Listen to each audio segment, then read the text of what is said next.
Hello everyone.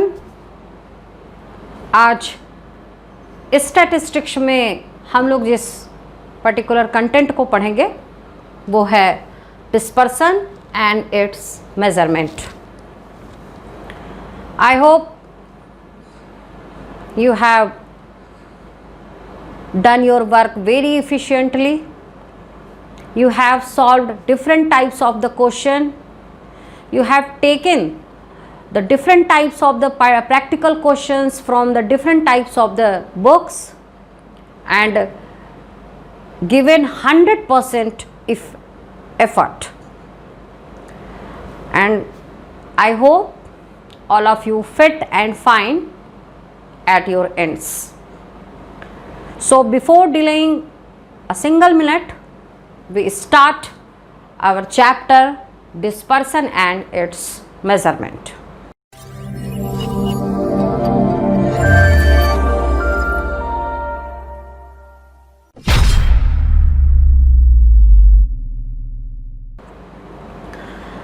आज मैं जिस कंटेंट के साथ में लेक्चर को शुरू करूंगी वो है डिस्पर्सन, अपकिरण। अपकिरण को या डिस्पर्सन को एक्सप्लेन करने से पहले as usual as per my earlier lectures I have followed this mantra before starting the practical aspect of any chapter, any content. We have to know about that what is the concerned term, how can we understand, how can we familiar with the concerned topic. So for this purpose I will start with the dispersion meaning. Here the first question arise in our mind. जो पहला question हमारे दिमाग में आता है वो आता है कि जब हमने सेंट्रल टेंडेंसी को पढ़ लिया, जब हमने different measures of the central tendency को पढ़ा, जहाँ पे arithmetic mean, median, mode, geometric mean, harmonic mean, ये सब जब हमने पढ़े तो what is the need to learn about that dispersion. हमें डिस्पर्सन को पढ़ने की जरूरत क्यों पड़ी. Here one thing is very, I want to clear one thing that एक लोग कहते हैं अकेला चना भाड़ नहीं फोड़ता. ये किसी एक पर्टिकुलर स्टैटिस्टिकल एवरेज के बिहाफ पे, किसी एक सांख्यिकी माध्य के आधार पे we never give our result with accuracy and with the motive.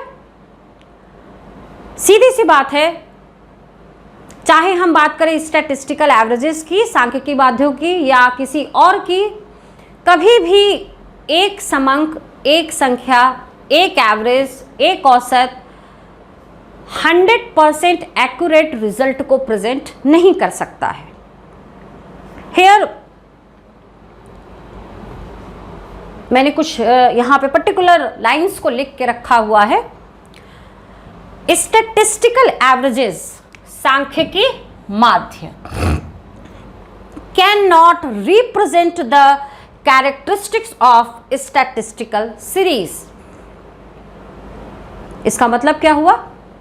What the meaning of this particular sentence? यहां पे कई टर्म्स हम लोग क्लियर कर लेते हैं. Can not represent characteristics of statistical series. सांख्यिकी श्रेणी क्या है? सांख्यिकी श्रेणी इंडिविजुअल सीरीज, व्यक्तिगत श्रेणी, discrete series and continuous series. तीन तरह के हम लोगों ने सीरीज पढ़ी थी. स्टैटिस्टिकल एवरेज चाहे वो मीन हो, चाहे मीडियन हो, चाहे मोड हो, चाहे एचएम हो, चाहे जीएम हो, उसको हम लोगों ने वो किस में आते हैं? All comes under the statistical average. ये सभी सांख्यिकी माध्य के भाग हैं. ये जितने भी सांख्यिकी माध्य हैं, जितने भी स्टैटिस्टिकल एवरेज हैं, they are not representing the characteristics of statistical series. We have to know that the individual item is scattered around it. सिर्फ ये जान लेना कि एवरेज क्या आया, कौन सी संख्या औसत है जो सबके बारे में हमें बता सकती है, एक रिजल्ट दे सकती है, लेकिन इस रिजल्ट को जानने से भी ज़्यादा ज़रूरी है ये जानना कि जिस हम सीरीज को फॉलो कर रहे हैं, जिस सीरीज को हम सॉल्व करने जा रहे हैं, वो स्कैटर्ड मीन्स जिस पर्टिकुलर एवरेज को हमने फाइंड आउट किया, जिस औसत को हमने निकाला, उससे कितनी दूरी पर है या उसके कितने आसपास हैं। For the example 2, 4, 6, 8 and 10 arithmetic mean summation x upon n 12, 8, 20 और 10, 30, 1, 2, 3, 4, 5, 30 is divided by 5 and the 6. The average mean we found 6. हमको जो स्टैटिस्टिकल एवरेज मिला वो मिला 6 हमारा रिजल्ट है, but the all other datas कितने स्कैटर्ड हैं, कितने इसके आसपास हैं, इसको जानना भी जरूरी है। इट मीन्स द डिविएशन, विचलन। जैसे यदि हम 6 की बात कर रहे हैं तो 6 और 2 में कितने का डिविएशन है, यदि सीरीज हम इतनी लेंगे तो क्या हमारा रिजल्ट वही आएगा। 4 और 6 में कितने का डिविएशन है, 8 और 6 में कितने का डिविएशन है, या कितने स्कैटर्ड इस पर्टिकुलर डिजिट के अराउंड हैं, 10 कितने में, 10 से क्या डिविएशन है। तो ये चीज़ हमें कभी क्लियर नहीं हो सकती है स्टैटिस्टिकल एवरेज में। Statistical average, once again I am repeating, arithmetic mean, median, mode, geometric mean, harmonic mean. We have already studied in the earlier or the previous lectures. तो ऐसी कंडीशन में यदि किसी के स्कैटरनेस को यदि हमें जानना है, तो ऐसी कंडीशन में मैंने कहा कि स्टैटिस्टिकल एवरेज आपको वो रिजल्ट नहीं देते हैं जो बहुत रिलायबल हो, एक्यूरेट हो, या इसको कहा जा सकता है कि जिन हम पर्टिकुलर स्टैटिस्टिकल एवरेज के बेसिस पे रिजल्ट को फाइंड आउट करना चाहते हैं, ये हमें फाल्सिशियस कंक्लूजन भी दे सकते हैं। फाल्सिशियस कंक्लूजन का मतलब जिस हम पर्टिकुलर मोटिव के लिए एवरेज को निकाल रहे हैं या माध्य को निकाल रहे हैं, वो जो हमारा रिजल्ट आएगा उसके बिहाफ पे हम जो कंक्लूजन बनाएंगे, जो हमने आप लोगों को स्टैटिस्टिकल मेथड में बताया था, डाटा कलेक्शन से लेकर रिपोर्ट मेकिंग तक या इंटरप्रिटेशन तक, वो रिजल्ट आपका फाल्सिशियस नेचर का भी हो सकता है, गलत भी हो सकता है। तो ऐसी कंडीशन में सीधी सी बात है, the measurement of central tendency only give the general level of frequency distribution. ये आवृत्ति वितरण की एक सामान्य स्तर को बताता है, लेकिन but it fails to give its complete information और द डिस्क्रिप्शन। ये इसकी पूरी सूचना को नहीं बता सकता है। तो ऐसी कंडीशन में रिजल्ट क्या होगा, जो मैं बार बार कह रही हूं, फाल्सिशियस कंक्लूजन पे हम लोग पहुंच सकते हैं।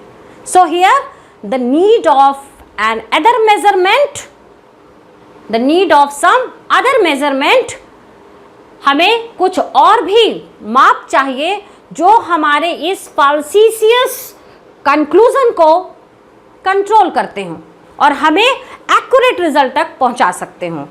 तो यहाँ पे that is the basic reason behind dispersion. Dispersion को अडॉप्ट करने के पीछे जो मोटिव, जो कारण रहा, वो कारण यही था कि स्टैटिस्टिकल एवरेज फाल्सीसियस कंक्लूजन तक हमें पहुंचा सकते हैं।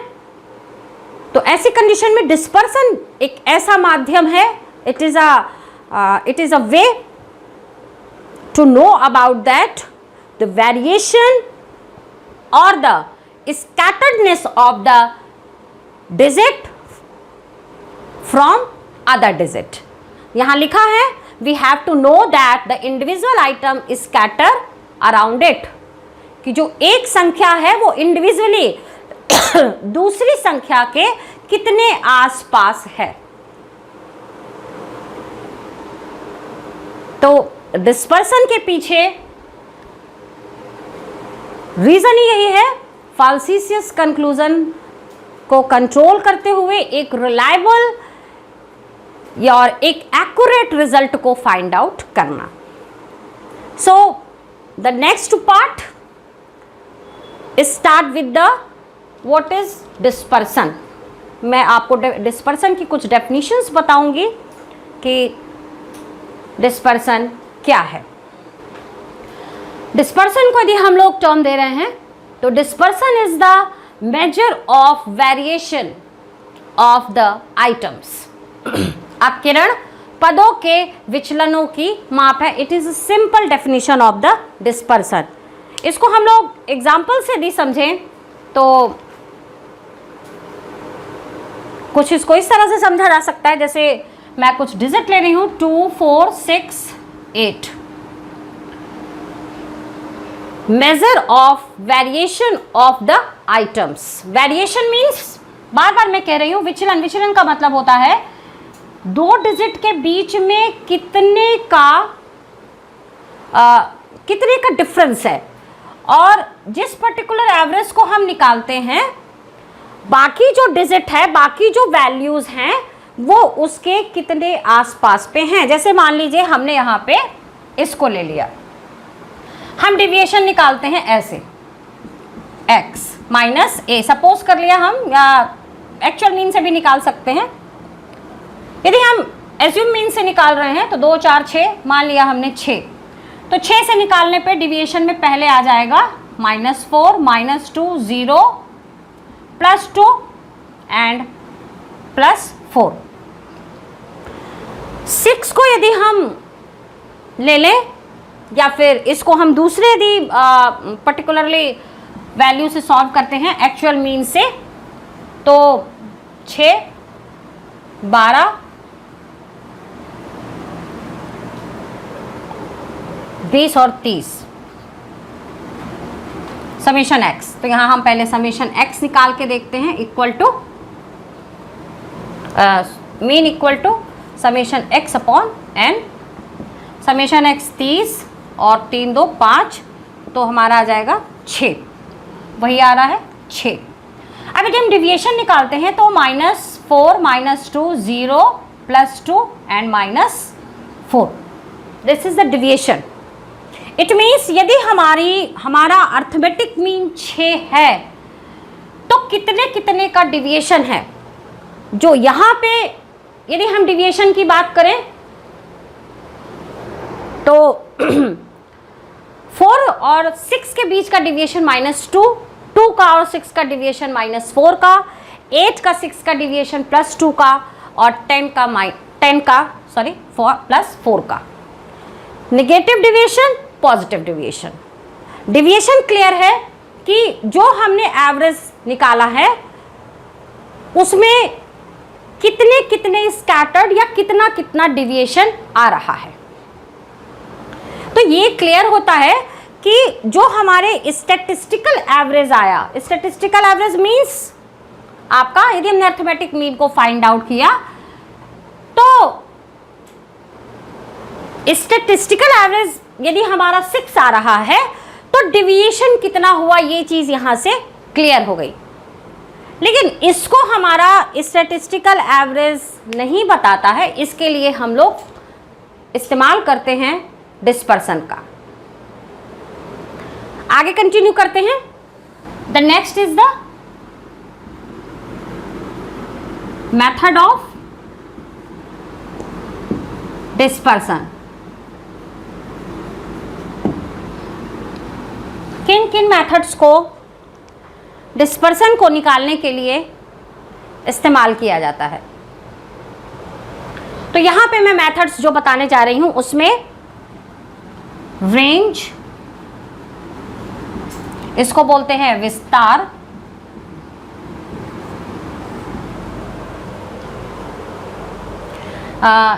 इसको यदि हम लोग इसको बोलते हैं मेथड ऑफ लिमिट। विस्तार के आधार, सीमा रीति के आधार पर। फर्स्ट हो गया आपका range, the second inter quartile range,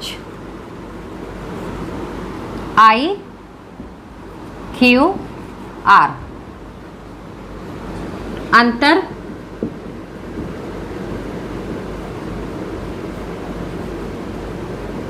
चतुर्थक विस्तार। तीसरा जो रहेगा वो आपका रहेगा सप्तमक परसेंटाइल रेंज, सप्तमक विस्तार। ये फर्स्ट कैटेगरी है, this is the category number 1। Category number 2,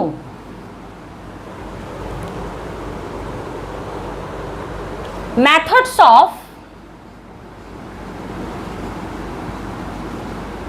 averaging,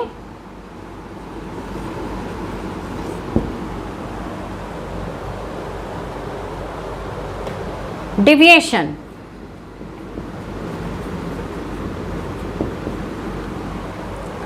इसको हिंदी में कहेंगे विचलन,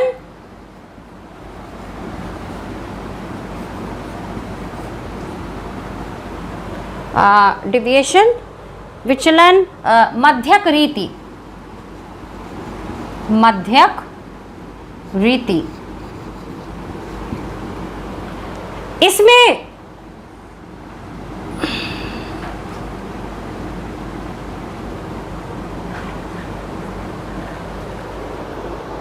किन किन मेथड्स को हम इंक्लूड करेंगे? Quartile deviation, first quartile deviation, चतुर्थक विचलन। दूसरा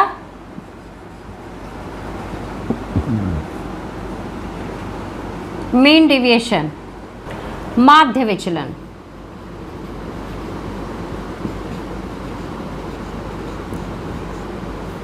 और तीसरा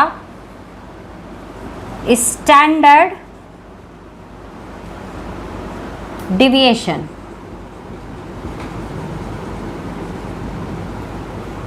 प्रमाप विचलन। This is the two types of the methods. These are the methods to find out the values under the dispersion. जो मैंने लिखा है उसको मैं एक्सप्लेन कर रही हूं। Under the method of limit, सीमा, इसको बोलते हैं सीमा रीति। Under the method of limit we include the three methods: range, interquartile range, IQR भी इसको बोलते हैं। Third is the percentile range. Then the second method, ये फर्स्ट में था, the second method, method of averaging deviation, विचलन मध्यक रीति। द थ्री मेथड्स we include under methods of averaging deviation, quartile deviation, mean deviation and standard deviation. Now I start with the range. मैं शुरू करती हूँ रेंज से, जिसको कहते हैं विस्तार. The first range. The range is the difference between highest value and the lowest or the smallest value.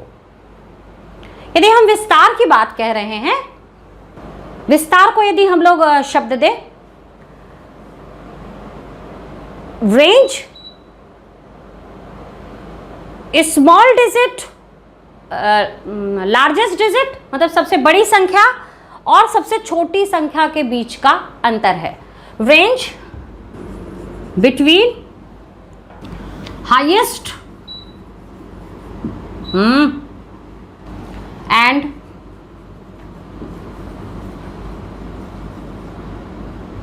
Lowest digit, इसको स्मॉलेस्ट भी लिख सकते हैं. सबसे बड़ी संख्या और सबसे छोटी संख्या के बीच का अंतर ही विस्तार है. Range is the difference between highest digit and the lowest digit of digit in a series. ये एक ही शब्द है. The formula is R equal to m1 minus m0.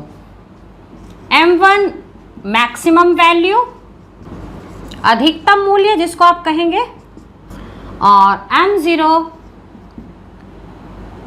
Minimum value, न्यूनतम मूल्य. रेंज निकालने का ये हम लोग का फंडामेंटल है. इसमें कोफिशिएंट भी एक टर्म यूज होगा. कोफिशिएंट, इसको कहते हैं गुणांक. गुणांक क्या है, पहले हम लोग इस पे बात करेंगे. गुणांक को यदि कहा जाए या कोफिशिएंट को कहा जाए तो ये एक निरपेक्ष माप है.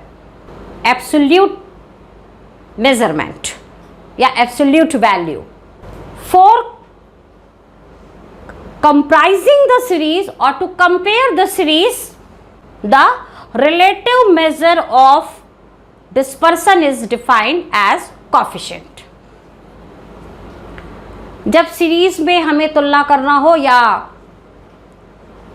हम लोग कंपैरेटिव स्टडी की बात करते हैं, तुलनात्मक अध्ययन की, तो वहां पे कोफिशिएंट का इस्तेमाल किया जाता है. मैं बार बार कह रही हूं यहां पे, coefficient is the relative major, एक निरपेक्ष माप है. तो यहां पे जब हम लोग किसी भी चीज का कोफिशिएंट निकालते हैं तो यहां पे हम लोग रेंज की बात कर रहे हैं, तो कोफिशिएंट हो जाएगा आपका आर का, coefficient of R equal to m1 minus m0 upon m1 plus m0. We can find out the coefficient under the method of range by this fundamental. Now we will move ahead with a question, with a practical. The question is, according to series, there are the different types of the questions we can solve. First, individual, व्यक्तिगत श्रेणी को हम लोग solve करने जा रहे हैं. तो first is the year and the second is the year is 1996, 97, 98, 99, 2000, 2001 and 2002. The sales value is the 100. ये इन लैक्स या इन करोड़, करोड़ में ले लेते हैं, इन लैक्स. लाख, 100, 160, 150, 220, 300, 190 and 200। सबसे पहले हम लोग फंडामेंटल लिखेंगे R equal to M1 minus M0। किस चीज की जरूरत है? We need the value of M1 and the value of M0। M1 जिसे मैंने कहा the maximum value and M0 is the minimum value. So here the M1 is, you will search in the cells, value of the cells 100, 160, 200. Here the highest M1, M1 equal to 300 and the M0 100. Put the value in the fundamental, 300 minus 100, R equal to 200, 200 lakh।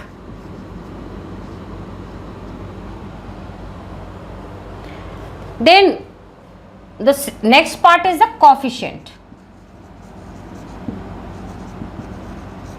coefficient of R equal to M1 minus M0 upon M1 plus M0. Put the values 300 minus 100 upon 300 plus 100, the value 200 upon 400 equal to 1 by 2, 1 by 2 or the 0.50। मैं एक चीज आपको बताना चाहूंगी, always the value of coefficient will be 1 और less than 1। हमेशा coefficient की value आप लोग ध्यान में करिएगा कि या तो 1 या लेस देन 1 होती है। एक पर्टिकुलर कंडीशन ऐसी है, वो रिग्रेशन की सिचुएशन में होती है जहां पे कोफिशिएंट की वैल्यू मोर देन 1 होती है, लेकिन वो रिग्रेशन में चूंकि 2 सीरीज होती हैं, बाईवैलिड सीरीज का वहां नेचर होता है, तो वहां पे मोर देन 1 होती है। अदरवाइज कोफिशिएंट की वैल्यू जो आपको मिलेगी, you always will find in 1 और द लेस देन 1। कभी भी 1.01, 1.02, 1.2, 1.3 इस तरह से कभी भी कोफिशिएंट की वैल्यू नहीं आती है। तो remember this thing and always keep in your mind and save the concern thing in your safe. आप इसको अपने दिमाग की तिजोरी में बंद करके रखिएगा कि always the value of coefficient क्या होगी, 1 और लेस देन 1। अगले पे हम लोग चलते हैं। सीरीज का नेचर यदि बदल जाए तो क्या हो सकता है, ये तो हम लोगों ने इंडिविजुअल में देखा। यदि सीरीज हमारी साइज और फ्रीक्वेंसी f सीरीज है, डिस्क्रीट सीरीज, खंडित श्रेणी, साइज ले लेते हैं 3, 5, 7, 9, 11 और 13। The frequency 11, 15, 13, 19, 14 and 12। रेंज निकालना है। वैल्यूज यहां पे ये हैं, this is the x, x का मतलब वैल्यूज, ओके, और this part is for the frequency. जो दूसरा हिस्सा है जहां एफ लिखा हुआ है, ये है आवृत्ति का। सबसे पहले हम लोग फॉर्मूला लिखेंगे, R equal to M1 minus M0। R में जो M1 है ये आपका M1 हो गया और ये आपका M0 हो गया। Now here 13 minus 3 equal to 10। Range 10 का विस्तार है। Coefficient equal to M1 minus M0 upon M1 plus M0 equal to 13 minus 3 and 13 plus 3 equal to 10 upon 16 equal to, देखते हैं पॉइंट में आ रहा है या एक आ रहा है या एक से ज्यादा। The value is 0.625 less than 1। The next, note down the question in your notebook. I always says that you should ready with your notebook and pen. Let's we move with the new question under the continuous series। अब हम लोग सतत श्रेणी में देखेंगे कि हमारा question कैसे हो सकता है। The question is 0 to 10, this is the x, 10 to 20, 20 to 30, 30 to 40 and 40 to 50। F 1 3 12, 1 3 12, 6 and 3 R M1 minus M0। The lowest digit is M0 and the highest is M1। 50 minus 0 equal to 50। Coefficient M1 minus M0 upon M1 plus M0। 50 minus 0, 50 plus 0 equal to 50 upon 50 equal to 1 coefficient। So here we have solved the all problems accordingly to nature of series। Series के स्वभाव के आधार पर हम लोगों ने सभी questions range के देखे, इंडिविजुअल, डिस्क्रीट एंड कंटिन्यूअस। इसके बाद हम लोग जब अगले कदम की तरफ जाएंगे तो वो होगा हमारा IQR, inter quartile range. Click on the subscribe button to subscribe this channel.